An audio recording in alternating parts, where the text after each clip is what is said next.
요한계시록 2장 8절부터 11절 말씀, 저와 여러분 교독으로 읽도록 하겠습니다. 8절 제가 먼저 읽겠습니다. 서머나 교회의 사자에게 편지하라. 처음이며 마지막이요 죽었다가 살아나신 이가 이르시되,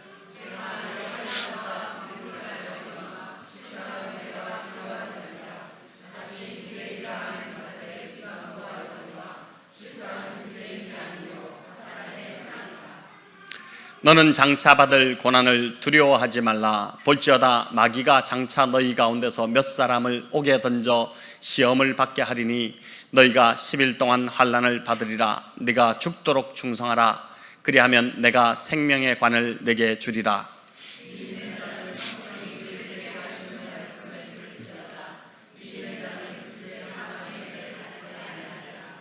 아멘. 우리가 지난주에 이제 에베소 교회를 살펴봤는데 모든 것을 다 잘하고 다 갖추었던 교회지만 책망받을 수밖에 없었던 게 첫사랑을 잃어버렸기 때문에, 그래서 이제 그 교회를 통해서 우리는 어떠한가를 우리가 돌아보았는데, 오늘은 이제 일곱 교회 중에 두 번째 교회인 서머나 교회입니다. 여러분, 이번 초등부 여름 이제 캠프 강사로 오시는 목사님이 김성은 목사님이신데, 섬기는 교회가 태백에 계신데 교회 이름이 서머나 교회입니다. 태백 서머나 교회 같은 이름이에요. 오늘 기도 편지로도 우리 이제 김명호 권사님 올려주셨지만 저희가 후원하는 교회입니다. 제가 이 교회도 알고 또 말씀을 준비하면서 이 서머나 교회도 살펴보니까 태백에 있는 이 서머나 교회가 계시록에 나오는 이 서머나 교회와 참 많이 닮아 있다는 생각을 했습니다. 소아시아 7교회 중에 유일하게 칭찬받은 두 교회가 있는데 그 두 교회가 바로 서머나 교회와 그 다음에 이제 빌라델비아 교회입니다. 태백의 서머나 교회도 이제 작고 또 가난한 교회지만 하나님께 칭찬받을 만한 귀한 사역을 계속해서 이제 감당하고 있습니다.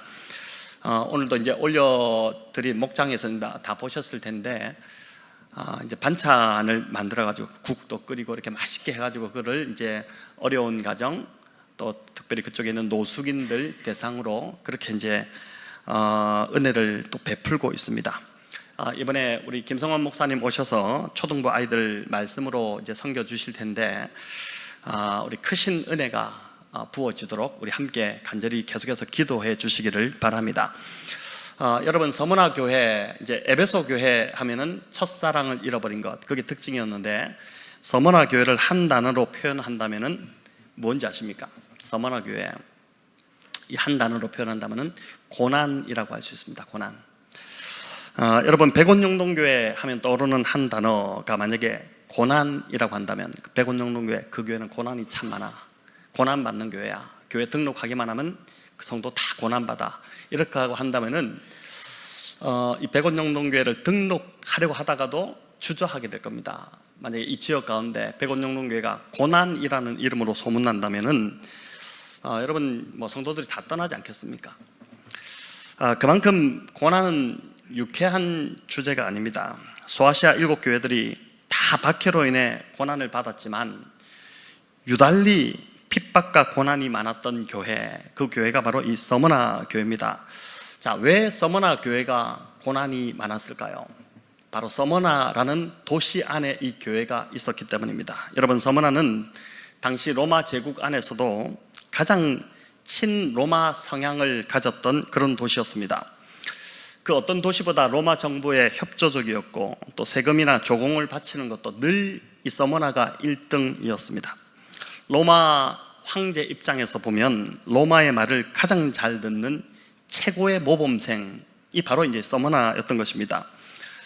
뿐만 아니라 이제 황제 숭배도 그 어떤 도시보다 앞장을 섰는데, 이 도미티아누스가 황제 숭배를 시작하면서 자신의 반신상을, 이제 흉상 정도 되겠죠, 모든 도시 곳곳에 다 이거를 이제 공공장소에 세우라고 명령을 했는데, 그때 가장 먼저 그 명령을 완료하고 로마에 보고했던 도시가 바로 이 서머나였다고 합니다.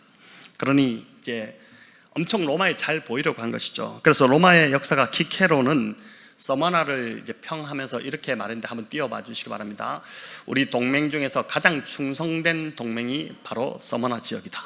이게 로마가 이야기했던, 로마의 역사 키케로가 이 이야기를 한 것입니다. 여러분, 이처럼 서머나는 로마의 각별한 사랑, 호의, 또 보호 아래서 엄청난 자유와 부를 누려왔기 때문에 로마와 계속해서 우호관계를 맺기를 바랐을 것입니다. 자, 그래서 조금이라도 로마의 눈에 거슬리는 것은 사전에 미리 다 차단해버리고 또 제거해버리고 정리하고 했던 것입니다. 이런 서머나에 로마와 갈등을 일으키는 한 무리가 등장했는데 바로 그들이 그리스도인들이었습니다. 유일하게 황제 신상에 절하기를 거부했던 자들, 바로 그들이 그리스도인들이죠. 이 그리스도인들로 인해서 서머나의 안녕이 위태로워진 것입니다. 가만히 놓아뒀다가는 서머나가 이 로마에게 밉보일 상황이 되자 서머나는 이 도시의 골칫거리로 여겨지는 그리스도인들을 자체적으로 제거해야겠다, 이런 마음을 먹은 것입니다. 9절에는 서머나 성도들이 받은 이 고난의 목록이 나오는데 우리 같이 한번 읽어보겠습니다. 내가 네 환난과 궁핍을 알거니와 실상은 내가 부요한 자니라. 자칭 유대인이라 하는 자들의 비방도 알거니와 실상은 유대인이 아니요 사탄의 회당이라. 자, 여기 보니까 환난, 궁핍, 비방, 이런 이제 고난을 받은 것이 나오는데, 여기 환난은 원어로 보면은 압박받다, 이런 뜻입니다. 여러분, 예수 믿는 것 때문에 직장에서 압박받는 분이 혹시 있으실까요?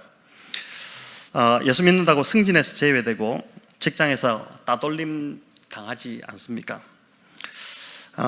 그런 일이 없을 겁니다. 그런데 이 서머나에 사는 그리스도인들에게는 이런 일이 실제로 이제 일어났던 것입니다. 황제 신상에 절하지 않는 이유로 상인, 그 당시 로마 상인 길드 조합이 조성이 되어 있었는데 그 조합에서 쫓겨나고 가진 재산 다 몰수당하고 심지어 생명까지 압박받는 그런 일이 실제로 1세기 이 서머나 도시에서 일어난 것입니다. 그러니 여러분, 가진 게 다 빼앗기니까 경제적으로도 이제 궁핍할 수밖에 없었죠. 이 궁핍이라는 헬라어는 아무것도 없는 상태를 뜻하는 단어입니다. 가진 게 아무것도 없어요. 요즘 아이들 말로 집에 밥 없으면 라면 끓여 먹으면 되지, 이렇게 하지만은 그런 상황이 아닙니다. 진짜 가진 것이 없는. 서머나라는 이 도시는 로마 안에서도 3대 손가락 안에 드는 굉장히 큰 도시, 부유한 도시였는데 항구가 있었기 때문에 굉장히 무역이 번성하고 돈이 많은 도시였습니다. 그러다 보니 부유했는데, 하지만 이 서머나 성도들은 이 도시에 비해서 굉장히 궁핍했던, 가난했던, 다 빼앗겨서 찢어지게 가난했던 자들이 바로 서머나, 바로 이 성도들이었습니다. 또 이들은 이제 비방까지 받았는데 9절을 우리 다시 한번 보여주실랍니까? 우리 읽어볼까요? 자칭 유대인이라 하는 자들의 비방도 알거니와 실상은 유대인이 아니요 사탄의 회당이라. 자, 여기 보니까 누가 그리스도인들을 비방했다고 합니까? 유대인들입니다. 유대인들은 같은 동족인 이 그리스도인들에 대해서 아주 악한 헛소문을 서머나 그 도시 사람들에게 퍼뜨려서 그들의 생각에 독을 집어넣은 것입니다. 여러분, 거짓의 힘이 얼마나 대단한지, 왜곡된 정보를 들으면, 요즘도 우리가 이제 그런 잘못된 정보를 들으면 갑자기 선입견이 생겨버리지 않습니까? 그래서 그때부터 상대가 이상하게 보이기 시작합니다. 아니, 그렇지 않은 줄 알았는데, 아니, 저 사람이 그런 사람이다 말이야? 이렇게 이제 잘못된, 왜곡된 정보가 우리 안에 들어오게 되면 그렇게 보입니다. 유대인들이 이 그리스도인들을 이제 좀 멀리 하기 위해서, 그들에게 고난을 주기 위해서 없는 사실을 거짓으로 꾸며서 왜곡되게 퍼뜨림으로 당시 서머나에 살던 이 선하고 참 성실하게 살아가던 이 그리스도인들을 이상한 사람 만들어버렸고, 이 서머나 도시 사람들에게 이제 오해받게 만든 것입니다. 여러분, 이런 취급받으면 참 억울하지 않습니까? 참을 수도 없고 이 해명을 해야 될 것 같은데, 이런 생각이 듭니다. 모욕과 모독을 받는 것이니 참 참기가 쉽지 않습니다. 근데 어떻게 해야 할까요? 우리가 이런 경우를 만나면 우리는 어떻게 해야 할까? 여러분, 주님의 모범을 따르는 게 참 중요하지 않습니까? 주님은 어떻게 하셨을까를 봐야 되는데, 아마 서머나 성도들도 그런 비방을 받으면서 주님의 모범을 따랐을 텐데, 베드로전서 2장 23절입니다. 우리 같이 읽어볼까요? 욕을 당하시되 맞대어 욕하지 아니하시고 고난을 당하시되 위협하지 아니하시고 오직 공의로 심판하시는 이에게 부탁하시며. 여러분, 말씀이 있으면 이 말씀대로 우리가 할 수 있습니다. 이 말씀이 없으면은 즉각적으로 나오는 우리의 죄된 본성을 따라서 그냥 맞대응하고 이렇게 하는 것이죠. 그런데 그렇게 되면 일이 오히려 더 꼬이고 상대에게 더 반감만 사게 되고 그렇게 됩니다. 그래서 맞대응하지 않고 하나님께 맡겨드리는 것, 하나님을 바라보고 기도할 때 하나님이 풀어주시게 될 줄로 믿습니다. 자, 그럼 유대인들은 동족인데도 왜 이 그리스도인들을 비방했을까요? 그 이유는 이제 그리스도인들과 한 통속으로 몰릴까봐 두려웠던 것입니다. 당시 로마인 눈에는 같은 유대인으로 보이지 않겠습니까? 유대교를 믿는 사람이나 그리스도교를 믿는 사람이나 다 뭐 기독교는 그냥 유대교의 한 분파인가 보다, 이렇게 보았던 것입니다. 그러니 유대교 입장에서는 이 기독교 때문에 자신들까지 엮여서 피해를 입을 것 같으니까 꼬리 자르기를 한 것이라고 볼 수 있습니다. 그래서 서머나 이 당국자들에게 그리스도인들을 고발하고 고소했던 자들, 그래서 그들에게 피해를 입힌 자들이 바로 누구냐면 유대인들이었던 것입니다. 여러분, 이들에 대한 하나님의 평가는 굉장히 엄중했습니다. 그들은 하나님 뭐라 하셨냐면 유대인이 아니라 사탄의 회당이다. 사탄이다. 사탄이 어떤 자입니까? 하나님 백성들을 파괴시키려고 하는 자들이 사탄이잖아요. 그들은 유대인이 아니다. 내 백성이 아니다. 그들은 사탄이다. 하나님이 이렇게까지 말씀하셨으면 대단히 하나님이 분노하셨다는 것을 알 수 있는 것이죠. 여러분, 예수 믿는다는 이유 하나만으로 압박받고 박탈당하고 빼앗겨 궁핍하게 되고 또 비방까지 받았으니 사는 게 얼마나 고통스럽고 힘들었겠습니까? 우리는 지금 예수 믿어도 이런 고난을 전혀 겪지 않고 그냥 지금 너무 편하게 살아가고 있지 않습니까? 눈 한번 질끈 감고 황제가 나의 주님이다, 그렇게 고백하고 신상에 그냥 한번 고개 이제 숙이면 됩니다. 그런데 그 타협을 이 그리스도인들이 1세기 서머나 교회 성도들이 할 수 없었던 것입니다. 마치 우리 일제 치하 때 신사참배를 거부하고 옥살이를 자처했던 우리 이제 믿음의 선진들, 특별히 우리 이제 장로교 고신 우리 믿음의 선배들이 그런 옥살이를 많이 했는데 이제 그렇다고 볼 수 있는 것이죠. 여러분, 이런 박해가 일어나게 되면 이제 갓 믿기 시작한 신앙이 어린 분들이 마음이 힘들어지고 시험에 빠질 수 있습니다. 왜 열심히 하나님을 믿고 붙드는데 이런 어려움을 주시냐? 하나님 우리를 사랑하시는데 왜 이런 어려움을 주시냐? 이렇게 하는 것이죠. 그래서 이해할 수 없다. 그래서 이제 믿음을 떠나기도 하고, 이런 하나님이면 이건 믿으면 되지 않지 않느냐? 왜 우리에게 고난을 주시냐? 하나님을 믿는데 우리에게 고난을 주시냐? 이렇게 하고 이제 이해를 하지 못합니다. 그런데 이는 성경을 모르기에 오해하는 것입니다. 여러분, 디모데후서 3장 12절을 우리 같이 한번 읽어보겠습니다. 무릇 그리스도 예수 안에서 경건하게 살고자 하는 자는 박해를 받으리라. 여러분, 경건하게 살고자 하는 자는 뭘 받는다고요? 박해받는다고 그러죠. 경건하게, 그리스도 예수 안에서 경건하게 살고자 하는 자는, 우리는 생각할 때 축복을 받을 거라고 생각하지만 바울은 뭐라고 합니까? 박해를 받을 것이다, 그렇게 이야기합니다. 또 빌립보서 1장 29절 우리 같이 읽겠습니다. 그리스도를 위하여 너희에게 은혜를 주신 것은 다만 그를 믿을 뿐 아니라 또한 그를 위하여 고난도 받게 하려 하심이라. 우리는 예수 믿고 복 받기를 기대합니다. 하지만 우리에게 은혜를 주신 이유는 복만 받는 것이 아니라 예수를 믿고 고난도 받게 하기 위함이라는 것입니다. 여러분, 예수님 가신 길을 따라가려면 박해는 당연히 있을 수밖에 없습니다. 세상이 예수님을 미워했기 때문에. 그 예수님을 우리가 따라가는데 세상이 우리를 좋아하겠습니까? 당연히 핍박하죠. 예수님 가신 길을 따라가려면 박해는 당연히 있을 수밖에 없다는 것입니다. 베드로 사도도 1세기 핍박받던 이 성도들에게 이런 권면을 했는데 우리 같이 읽어보겠습니다.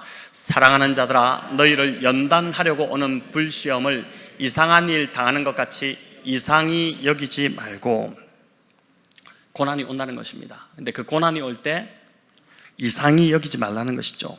예수 믿는 자들에게 고난은 당연히 따라오는 것이다. 우리는 될 수 있으면 고난을 피하고 싶어하고 고난이 없기를 바라지만 예수님 믿는 길에 고난이 없을 수 없다. 당연한 것이다. 여러분 오늘 생각을 좀 바꾸시기 바랍니다. 왜 예수님 믿는데 고난이 옵니까? 고난이 당연히 올 수밖에 없다. 성경이 그걸 우리에게 그렇게 말씀하고 있지 않습니까? 꽃길이 아니라 예수님 믿기 시작하면, 그때부터 진짜 제대로 믿기 시작하면 고난의 길을 걷는다. 그걸 각오하고 예수 믿으라. 그렇게 이야기해 주셔야 됩니다.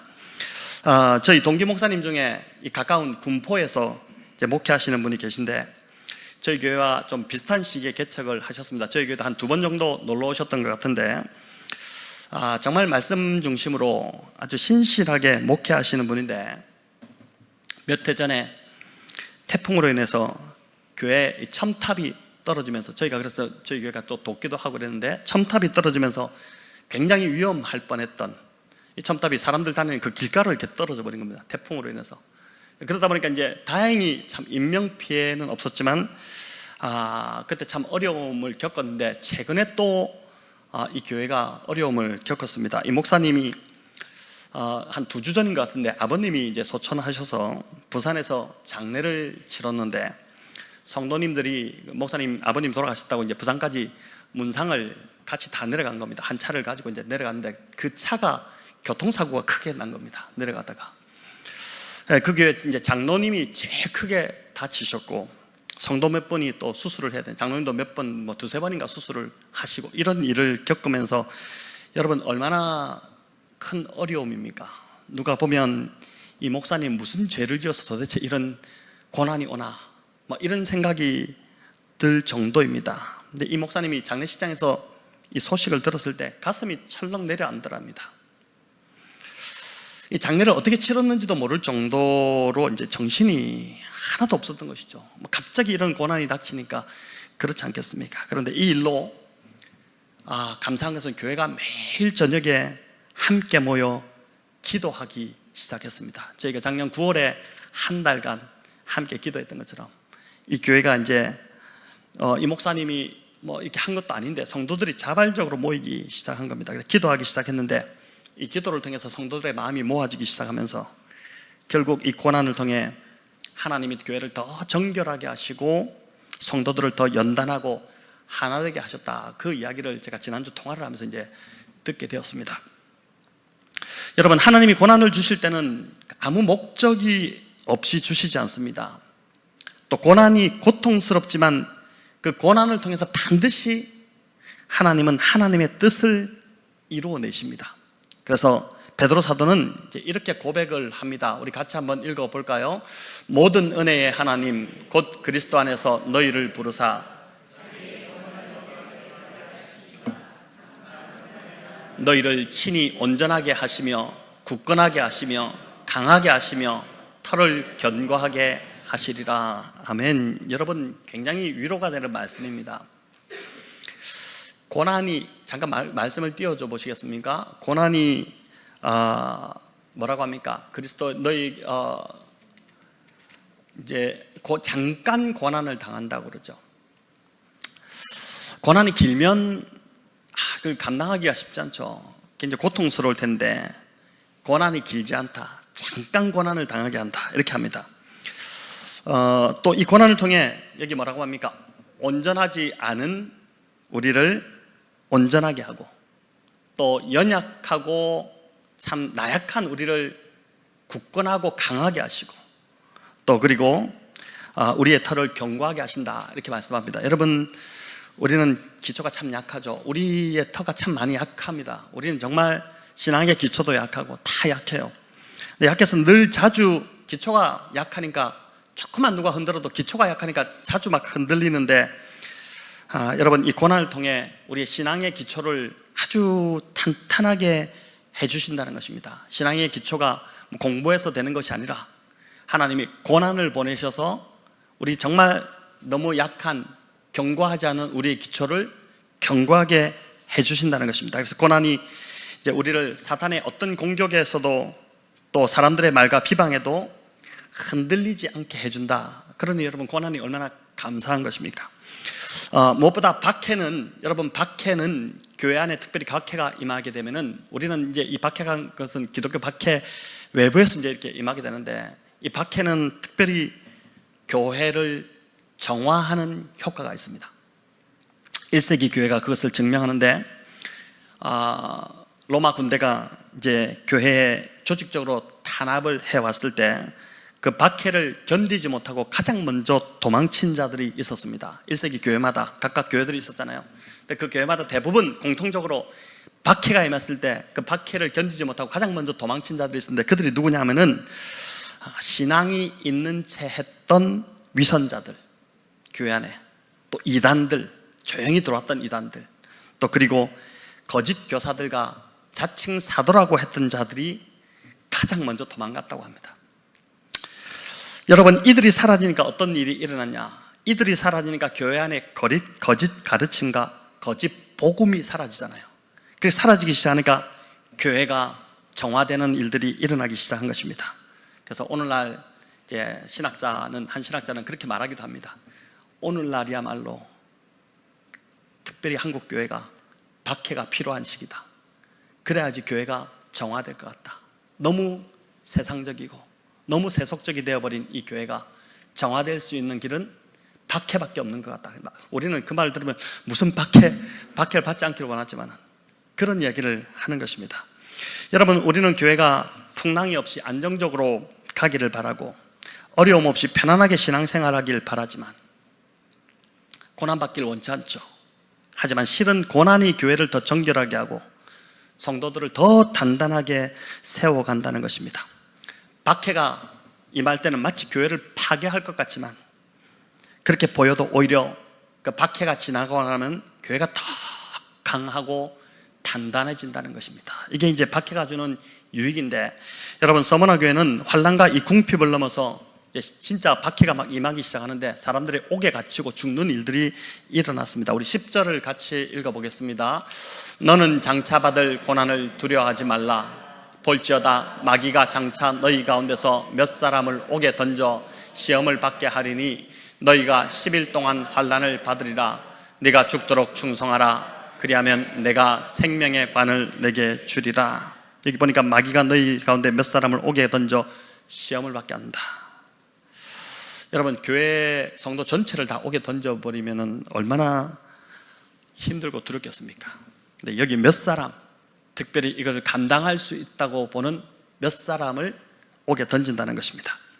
그것도 10일 동안 환난을 받습니다. 고난이 무한정이 아니라 한정적인 시간이라는 것입니다.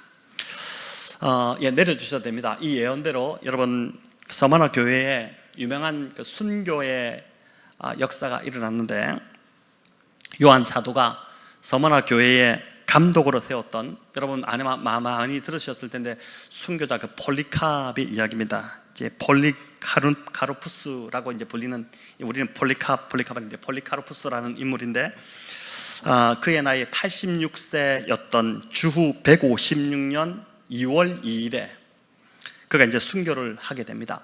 정확하게 몇 세에 이 서머나 교회의 감독으로 그가 세워졌는지는 이제 정확치 않지만 그의 나이 86세 때, 그때가 주 156년 2월 2일이었는데 이때 이제 그가 순교를 합니다. 박해가 막 심해지자 성도들이, 교회 목사님이니까 목사님이 또 없어지면은 교회가 안 되니까 좀 잠시 피해 있으라고 해서 이제 은신처로 그를 보냈는데, 그 은신처를 알아내서 로마 군대가 이제 들이닥친 것입니다. 숨은 것이 발각되었을 때 그가 막 당황하거나 도망치려고 했던 것이 아니라 오히려 자기를 잡으러 온 그 군인들에게 음식과 물을 잘 대접했다고 합니다. 그리고 나서 잠시 기도할 시간을 주십시오. 기도할 시간을 정한 것입니다. 여러분, 그렇게 이 폴리캅이 2시간 정도를 기도한 후에 호송되었는데, 그를 잡으러 왔던 로마 장교가 이제 보니까 이 폴리캅에서 풍겨오는 그 인격이 너무 고매하니까 이 사람을 죽이기가 너무 아까워서 도저히 죽일 수가 없어서 제발 로마 황제에게 한번 주라고 고백해라. 로마 황제는 나의 주님이십니다. 그 한마디만 말만 해라. 그리고 한 번만 고개를 숙여라.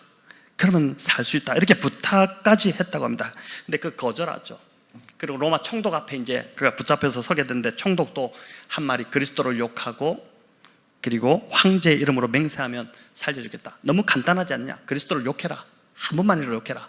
그리고 황제의 이름으로 맹세하면 살려주겠다 하는데, 그때 폴리캅이 유명한 말을 남기죠. 여러분, 이 기독교 역사에 참 유명한 하나의 이제 명문장인데 우리 같이 한번 읽어보겠습니다. 내가 지난 86년간 주님을 섬기는 동안 그분은 나를 조금도 해롭게 하지 않으셨어. 그런데 어떻게 내가 나의 왕이요 구원자이신 주님을 모독할 수 있겠어? 이게 폴리캅이 마지막으로 남긴 말입니다. 화가 난 총독이 처음에는 이제 맹수를 풀겠다, 완전히 너를 다 갈기갈기 찢어 죽이겠다 이렇게 했더니 이제 맹수를 푸십시오. 너무 태연하게 그렇게 하니까 더 화가 나니까 화형을 이제 시켜버렸는데, 화형을 하려면 나무가 필요하지 않습니까? 이제 그 나무 땔감이 필요한데, 사람들이 그 당시 서머나의 공중 목욕탕과 또 상점에서 나무를 있는 대로 막 긁어 모았다고 합니다. 근데 그 누구보다도 그 나무를 부지런히 나른 자들이 누구였냐면은 유대인들이었습니다. 그것도 폴리캅이 죽는 걸 보려고 안식일까지 어기면서 그렇게 했다는 그 1세기 기록이 있습니다. 여러분, 주님이 왜 이 유대인들을 사탄의 회당이다, 이들은 유대인 나의 백성이 아니라 사탄의 회당이다 라고 했는지 알 수 있는 것이죠. 보통 당시의 화형은 나무에 줄을 묶은 채로 또는 사람을 그 나무에 못 박든지 줄로 묶든지 해서 이제 그 안에 집어넣고 이렇게 불을 붙여서 죽였는데, 이때 이제 이 폴리캅이 꿈을 꿨다고 그래요. 잡히기 전날 밤에 잠을 자는데 자기 베개 밑에서 불이 막 활활 올라오는 그 꿈을 이제 꿨다고 그렇게 전해집니다. 근데 이제 이 폴리캅이 그 청을 합니다. 나는 안 묶어도 됩니다. 묶지 마십시오. 그냥 그 청을 들어주고 그냥 그 안에 불구덩이 속에 넣고 이제 불을 붙였는데, 이 정도 되면 여러분 그냥 막 튀어나오려고 뛰쳐나오려고 하지 않겠어요? 너무 고통스러우니까 막 뛰쳐나오려고 발악을 할 건데, 이 폴리캅이 미동도 하지 않고 그냥 불타기 시작했는데, 미동도 하지 않으니까 그걸 보고 더 화가 냈던 그 로마 군병 하나가 창으로 이제 폴리캅을 찔러서 죽였다고 그렇게 이제 전해집니다. 여러분, 폴리캅이 특별했던 것이 아니라 순교를 감당할 힘을 그 순간에 우리 하나님께서 이 폴리캅에게 부어주신 것이죠. 여러분, 무엇보다 이 폴리캅이 서머나 교회에 주셨던 이 말씀, 그가 서머나 교회의 감독이었기 때문에, 목회자였기 때문에 그가 이 말씀을 직접 요한을 통해서 주셨던, 요한을 통해서 그 편지로 에베소 교회, 서머나 교회 이렇게 계속해서 전해졌던 그 편지를 그가 받아들었지 않겠습니까? 그가 읽었겠죠. 우리 10절 그 말씀 다시 한번 읽어볼까요? 너는 장차 받을 고난을 두려워하지 말라. 볼지어다 마귀가 장차 너희 가운데서 몇 사람을 옥에 던져 시험을 받게 하리니 너희가 10일 동안 환난을 받으리라. 네가 죽도록 충성하라. 그리하면 내가 생명의 관을 내게 주리라. 여러분, 여기 고난을 두려워하지 말라고 하는데 고난을 두려워하지 않는 사람이 어디 있습니까? 이런 고난 앞에 다 부들부들 떨고 얼마나 그렇게 두려워하겠습니까? 하지만 그 고난의 때에 이 폴리캅 안에 하나님의 말씀이 있었기 때문에, 그가 받았던 요한을 통해서 주님이 직접 주셨던 그 말씀이 폴리캅 안에, 서머나 교회에게 주셨던 말씀이 있었기 때문에, 그 말씀이 역사하고 있었기 때문에 그가 순교를 감당할 수 있었다고 그렇게 믿습니다. 여러분, 우리도 마찬가지입니다. 고난의 때에 하나님의 말씀이 내 삶에서 역사하고 있으면 고난을 극복할 힘이 바로 그 말씀에서, 다른 것에서 나오는 것이 아니라 주님의 말씀에서 고난을 극복할 힘이 나오는 줄을 믿습니다. 폴리캅은 이 서머나 교회에 주신 내가 죽도록 충성하라, 생명의 면류관을 내가 줄 것이다, 그 말씀을 붙잡고 순교를 감당한 것이죠. 여러분, 우리가 매일 성경을 묵상을 열심히 해야 할 이유는 바로 이 말씀이 고난 중에 위로가 되기 때문이고, 시편 119편 말씀처럼 이 말씀이 고난을 이기는 힘이 되는 줄을 믿습니다. 말씀이 위로이고 말씀이 힘이라는 것을 자주 경험해야 여러분 신앙이 자라가기 시작합니다. 이런 경험이 없이 그냥 그저 교회를 왔다리 갔다리 하면은 10년을 다니고 20년을 다녀도 신앙은 늘 그냥 그 자리입니다. 진짜 말씀이 고난 중에 위로고 고난 중에 힘이라는 것. 보면은 저도 참 그런데 좀 힘든 일이 생기면 말씀을 붙들죠. 막 말씀을 펴서 막 말씀을 읽고. 근데 또 너무 평안하면은 말씀이 아니라 유튜브를 봅니다. 이게 우리의 문제인 것 같아요. 주님이 적당하게 말씀도 주시고 또 평안도 주시고 왔다 갔다 하시는데 늘 평안을 주시지 않는 이유는 늘 평안을 주면은 우리 말씀을 붙들지 않는 우리의 그 죄성을 아시기 때문에 그런 것 같아요. 여러분, 이 폴리카르의 순교를 보면서 어떤 생각이 드십니까? 제가 좀 길게 이 스토리를 이야기해 드렸는데 그가 왜 순교했습니까?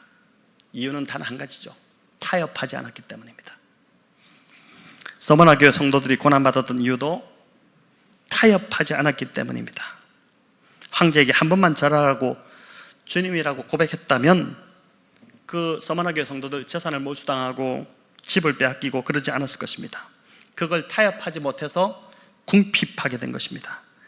하지만 오늘 이 주님의 평가는 정반대입니다. 다 빼앗겨서 가진 것 없어 보이고 거렁뱅이 같이 세상 사람 볼 때는 거지 같은 사람들인데 주님이 뭐라고 합니까? 너희는 절대 가난하지 않고 너희가 진정 부유한 자다. 너희가 진정 부유한 자다. 라오디게아 교회는 너희는 벌거벗었다. 너희는 나는 부자라지만 너희는 벌거벗은 자들이다. 근데 이 서머나 교회는 주님이 너희가 진짜 부자다. 세상은 어리석다고 궁핍하다고 하지만 주님은 너희가 부유하다. 이렇게 말씀해 주셨습니다. 여러분, 주님을 섬기고 있는 저와 여러분의 평가 또한 이렇게 세상의 평가와 주님의 평가가 엇갈릴 수 있습니다.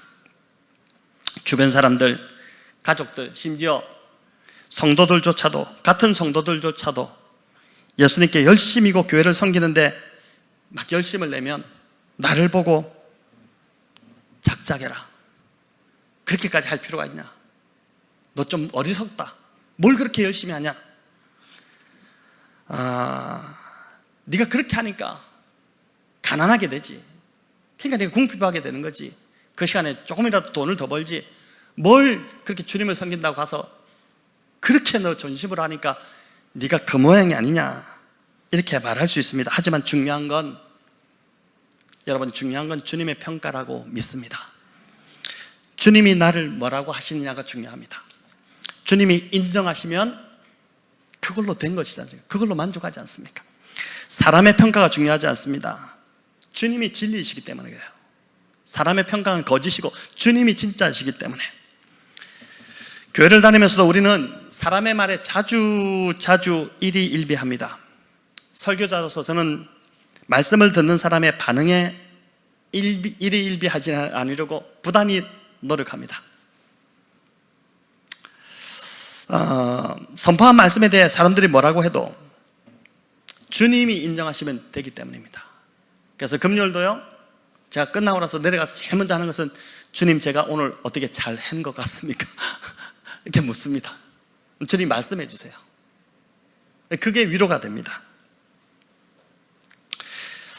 여러분, 문제는 우리가 주님이 아니라 사람의 인정을 더 중요하게 자주 생각한다는 것입니다. 우리 마음이 자주 공허하고 힘든 이유, 그 이유는 바로 이 때문입니다. 하나님의 인정이 아닌 사람의 인정을 더 갈구하기 때문입니다. 목회하면서 보니까 신앙이 변질되는 경우가 종종 있어요. 성도들 중에 참 안타깝죠. 왜 저렇게 됐나 저 사람이. 변질되는 경우가 종종 있는데 그 이유가 바로 이 지점입니다. 많은 경우 이 지점입니다. 이 이유 때문입니다. 주님의 인정으로 만족하지 않고 사람의 칭찬, 사람의 인정을 자꾸 목말라 하니까 그때부터 보니까 타락과 변질이 시작됩니다. 여러분, 세례 요한의 영성은, 세례 요한이 얼마나 대단한 사람입니까? 주님이 너무너무 세례 요한을 칭찬하셨죠. 세례 요한의 영성은 다름 아닌 사라짐의 영성입니다. 사라짐의 영성. 우리는 잊혀지고 싶지 않아서 발버둥 치는데 사회 속에서도 또 교회 속에서도 그렇잖아요. 우리는 잊혀지지 않으려고 발버둥 치잖아요. 나의 존재를 계속해서 부각시키려고, 각인시키려고 그렇게 발버둥 치지만 세례 요한의 위대함은 그냥 잊혀지고 사라지는 데 있었다는 것입니다. 여러분, 주님을 섬기고 교회를 섬기면서도 오해를 받을 때가 많습니다. 특별히 앞장서서 섬기는 직분자일수록 더 그렇습니다. 더 많은 오해를 받아요. 그래서 남모르게 눈물을 흘릴 때도 있고, 또 우리 목자로 섬기는 우리 목자님들도 보니까 한 번씩 연락 오시면 보면은 생각지 못한 억울한 오해를 받기도 합니다. 나의 진심을 알아주지 못하고, 왜 이렇게 진심을 못 알아줄까? 이렇게 오해하고 심지어 욕을 얻어먹으면 마음이 힘들어지죠. 내가 이렇게까지 신앙생활을 하는 것이 맞나? 내가 꼭 이 교회 아니면 다닐 교회가 없나?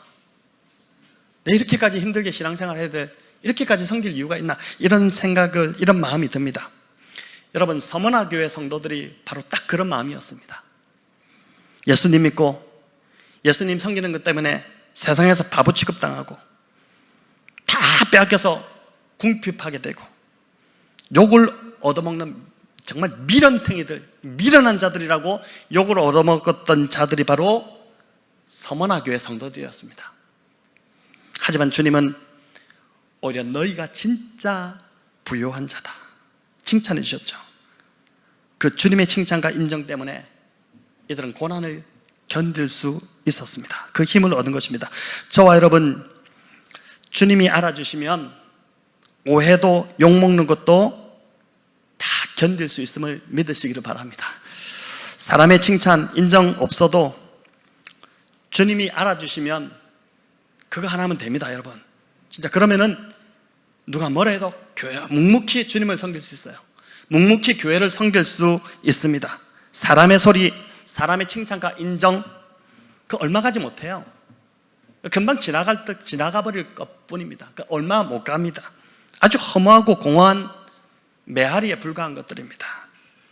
그러나 주님의 인정과 칭찬, 그게 우리를 세웁니다. 그래서 여러분, 이 주님의 칭찬, 주님의 인정, 주님의 말씀을 붙드시는 저와 여러분 다 되시기를 축원합니다. 자, 그런데 이 서머나, 여러분 서머나 교회, 이 서머나의 뜻이 뭔지 아십니까? 저도 이번에 처음 알게 됐는데요. 이 서머나, 한 자료를 보니까 70인여 그 헬라어 성경이 있습니다. 이 헬라어 성경에 모략을 뜻하는 헬라어 단어, 모략이라는 뜻을 다는, 우리는 이제 모략인데 한글 성경은 그 모략을 뜻하는 헬라어 단어가 바로 보니까 서머나라고 되어 있습니다. 여러분, 이 의미가 참 이 뜻이 의미가 있는데, 여러분, 모략은 그 시체의 역한 부패하는 냄새를 없애기 위해서 바르는 향료죠. 우리 요한복음 19장에 보면 니고데모가 예수님의 시신에 바르기 위해서 침향이 섞인 모략을 100리트라 정도 가져왔다. 이렇게 이제 요한복음 19장 39절에 기록되어 있는데, 100리트라는 한 100파운드 정도 되는데 대략 45kg 정도 되는, 여러분, 어마어마한 양입니다.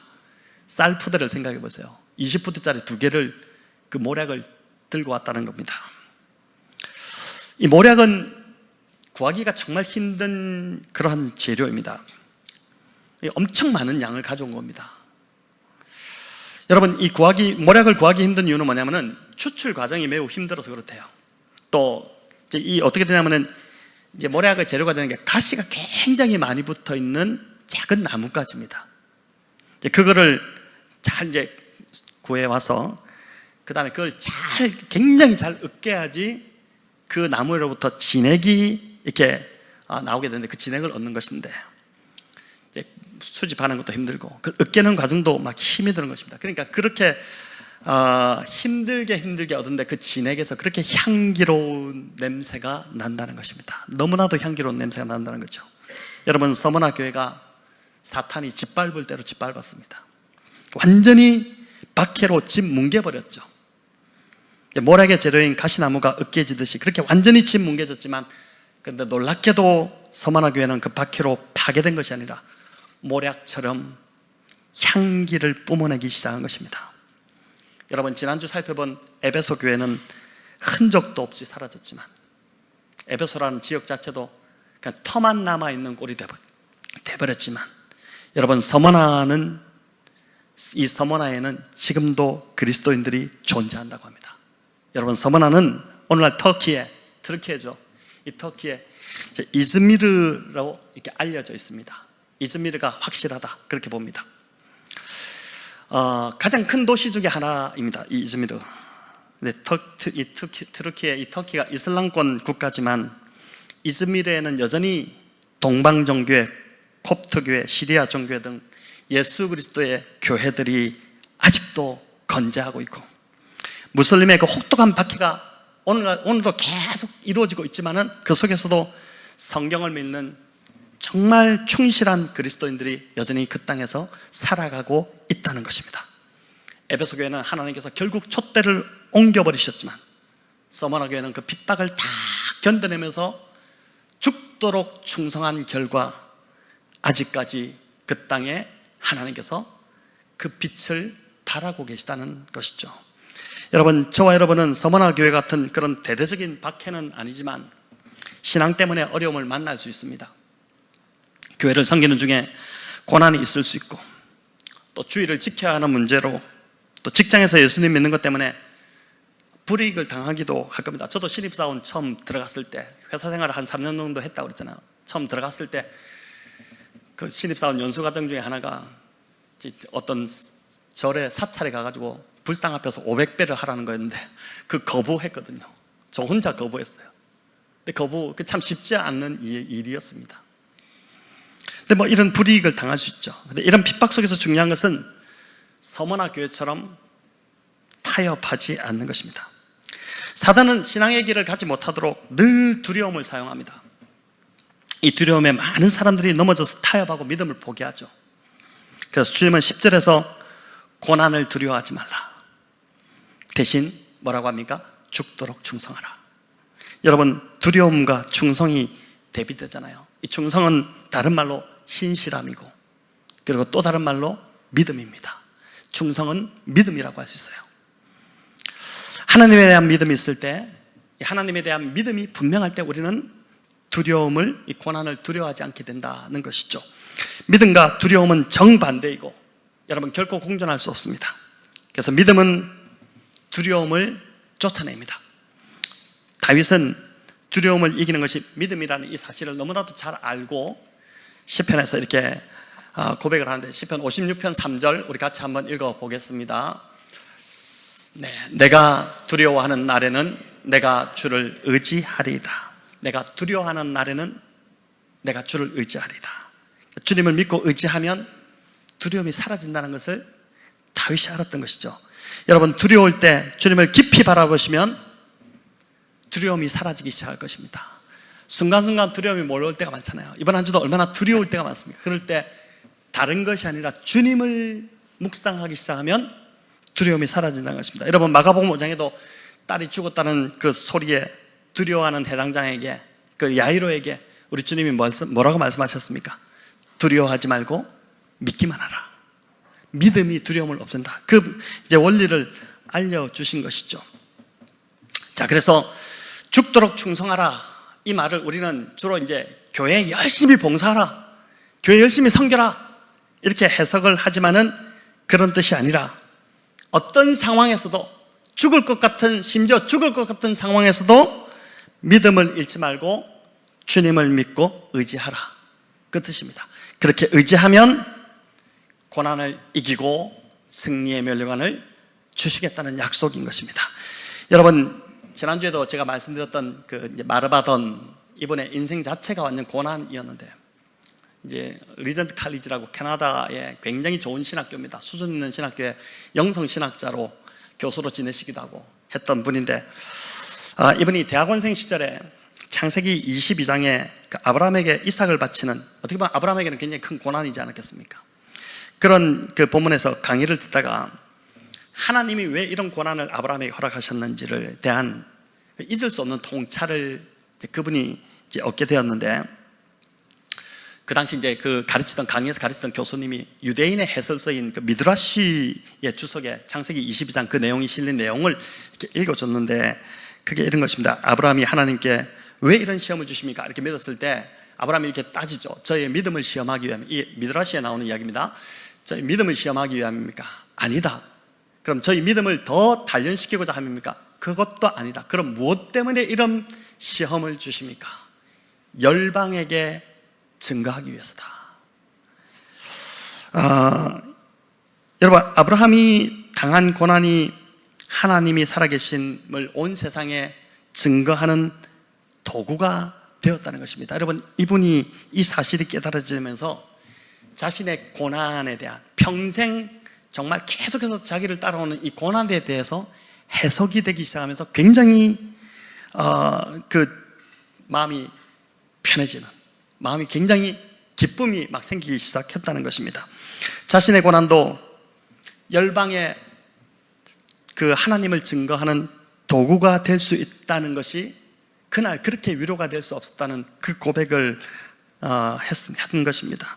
사랑하는 성도 여러분, 저와 여러분이 당하는 고난도 그저 힘든 고통으로만 끝나지 않기를 바랍니다. 너무 힘들었다, 너무 지겨웠다, 다시는 그런 시간 안 갖고 싶다, 이런 것으로 끝나지 않기를 바랍니다. 이 고난을 낭비하는 것밖에 되지 않아요. 근데 이 고난 속에서 하나님이 아무 뜻 없이 목적 없이 고난을 주시지 않는데, 이 고난 속에서 하나님을 의지하는 법을 더 깊이 배워나가야 되고, 이 고난을 통해 내 삶이 으깨지고 막 집 뭉개지더라도 그를 통해 마치 모략의 향내가 막 나듯이 예수의 향기가 내 고난의 삶을 통해서 드러나서 예수님이 전해지기를 시작한다면 저와 여러분에게 닥친 이 고난은 매우 유익하고 값진 고난이 될 것으로 믿습니다. 혹 지금 고난의 시간을 지나고 있는 우리 성도님들이 계시다면 그 고난이 영원하지 않고 잠깐 고난 받는다, 지나갈 것이다, 지나간다, 그 여러분 사실을 기억하셨으면 좋겠고, 또 내가 당한 이 고난이 오히려 하나님의 살아계심을, 열방의 하나님을 증거하는 그런 기회가 된다는 이 소망을 여러분 붙드시고, 오늘 이 서머나 교회를 다시 한번 묵상하면서 여러분 으깨지는 이 고난 속에서도 저와 여러분 그리스도의 향기를 바라는 그러한 도구가 되시기를 우리 주님의 이름으로 축원합니다.